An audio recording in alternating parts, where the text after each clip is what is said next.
মৌলভীবাজার শহরের কোর্ট রোডের আইসিবি ইসলামী ব্যাংক, যেখানে প্রতিদিনই টাকার জন্য ঘন্টার পর ঘন্টা অপেক্ষা করতে হচ্ছে গ্রাহকদের।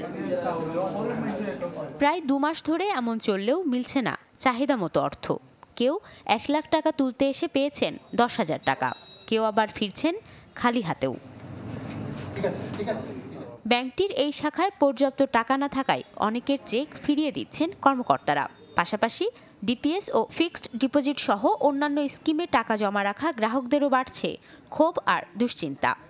ওয়ালটন এসিতে ইনস্টলেশন একদম ফ্রি। তারা টাকা কইন দিবা হইয়া তো দেওয়া হয় না। 2-3 সপ্তাহ আইলে 5-6 হাজার দেন, 10-12 হাজার দেন, আর উপরে কোনো টাকা দেওয়া হয় না। হার্টের অপারেশন লই আমি ডেইলি এখানে আই, আমার বড় সমস্যা হয় ওই জন্য। আর তারা কিছু আমরা হয় না, আর দেফরতে দেয়ও না। বাংলাদেশ ব্যাংকে যোগাযোগ করেছি, বাংলাদেশ ব্যাংকও এই বিষয়ে কোনো সদুত্তর দেয় নাই।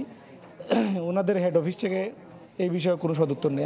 ব্যাংকের ব্যবস্থাপকের দাবি, এই সমস্যা সাময়িক, সমাধানে কাজ চলছে। হায়ার ম্যানেজমেন্ট বাংলাদেশ ব্যাংকে আছে আজকে ও প্রবলেমটা সলভ করার জন্য ওনারা গেছে, আর কোম্পানি থেকেও আমরা চেষ্টা করতেছি ফান্ড আনার।